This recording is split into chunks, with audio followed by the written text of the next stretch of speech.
Καλημέρα, είμαι η Ειρήνη και σήμερα είμαι με την Ιωακημίνα και την Ιωάννα, δύο καταρτιζόμενες σπουδάστρες της ΑΕΚ ΔΥΠΑ στην ειδικότητα Τεχνικός Φαρμάκων Καλλιτικών και Παρεμφερών Προϊόντων. Λοιπόν, κορίτσια, θέλω να μου πείτε για αρχή τι περιλαμβάνει το πρόγραμμα σπουδών της συγκεκριμένης ειδικότητας στο ΣΑΕΚ ΔΥΠΑ. Καλημέρα, είμαι η Ιωάννα και τώρα θα αναλύσουμε το πρόγραμμα σπουδών του Τμήματος Τεχνικός Φαρμάκων Καλλιτικών και Παρεμφερών Προϊόντων. Το πρόγραμμα σπουδών δίνει έμφαση στην πρακτική εξάσκηση και τις εργαστηριακές δεξιότητες με μαθήματα όπως είναι η αναλυτική χημεία εργαστήριο, οι φυσικές και χημικές διεργασίες, η οργανική χημεία, η βιοχημεία, η μικροβιολογία, η χημική τεχνολογία, η ασφάλεια και η υγιεινή στην εργασία, η στατιστική και η πρακτική εφαρμογή στην ειδικότητα. Τα μαθήματα αυτά καλύπτουν τη σύνθεση, ποιοτικό και ποσοτικό έλεγχο φαρμακευτικών και καλλιτικών προϊόντων, ενώ ταυτόχρονα προετοιμάζουν τους καταρτιζόμενους για σύγχρονες απαιτήσεις της βιομηχανίας. Ποιες είναι οι πρακτικές εφαρμογές που διδάσκονται? Οι καταρτιζόμενοι εξασκούνται κυρίως σε αναλυτικές τεχνικές εργαστηρίου, παραδείγματος χάριν όπως είναι οι τιτλοδοτήσεις, οι αναλύσεις του pH, οι παρασκευές διαλυμάτων, μέτρα ασφαλούς εργασίας με χημικές ουσίες, γίνονται καθημερινές εφαρμογές ποιοτικού ελέγχου, εργαστηριακή χρήση οργάνων όπως είναι η αναλυτική ζυγή, τα ιαλογιάλινα σκεύη και προσομοιώσεις παραγωγικής διαδικασίας σε μικρή κλίμακα. Ποια είναι τα βασικά θεωρητικά αντικείμενα στο Β' εξάμηνο? Οι καταρτιζόμενοι θα παρακολουθήσουν στο Β' εξάμηνο τα εξής μαθήματα. Έχουμε οργανική χημεία, βιοχημεία, μικροβιολογία, φυσικές και χημικές διεργασίες, χημική τεχνολογία, ασφάλεια και υγιεινή στην εργασία, μέχρι και στατιστική. Χρησιμοποιούνται πραγματικά χημικά σκευάσματα στα εργαστήρια? Ναι, όντως οι καταρτιζόμενοι εργάζονται με πραγματικά αντιδραστήρια και προσωποποιημένα καλλιτικά και φαρμακευτικά προϊόντα. Όμως, όλα γίνονται υπό την επίβλεψη εκπαιδευτών, τηρώντας τους κανονισμούς ασφάλειας και καλής εργαστηριακής πρακτικής, δηλαδή GLP. Μέχρι στιγμής τι έχετε μάθει για την ασφάλεια στο εργαστήριο? Στο σχετικό μάθημα και στην πράξη, οι καταρτιζόμενοι μαθαίνουμε κυρίως πώς θα φορούμε και θα χρησιμοποιούμε σωστά τα MAP, δηλαδή τα μέσα ατομικής προστασίας. Εκπαιδευόμαστε στη διαχείριση επικίνδυνων ουσιών. Μαθαίνουμε τις σημάνσεις κινδύνου και πώς να τις ερμηνεύουμε.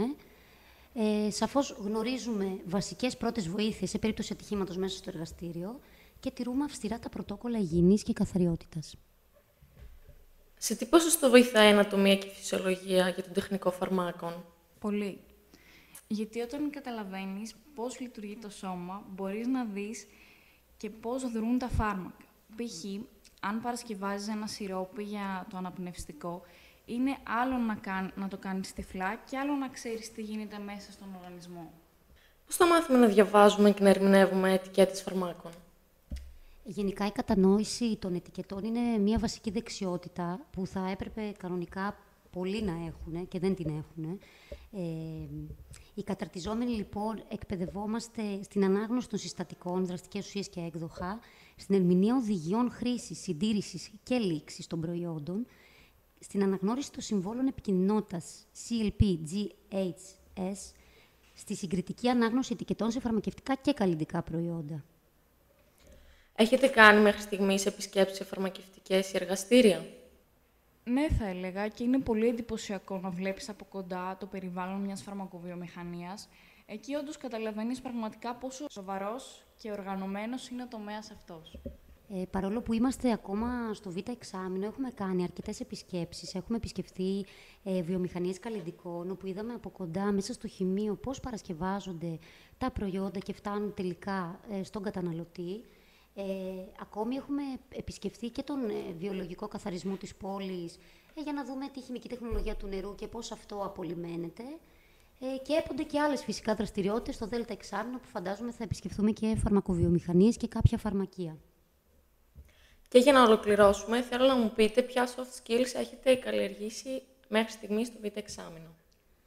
Καλλιεργείται βασικά η ομαδική εργασία, καθώς τα περισσότερα μαθήματα, ακόμη και αν δεν είναι σε ομάδες, οι εργασίες που μας δίνονται είναι ομαδικές. Το εργαστήριο γίνεται πάντα σε ομάδες, οπότε και τα πειράματα είναι μια ομαδική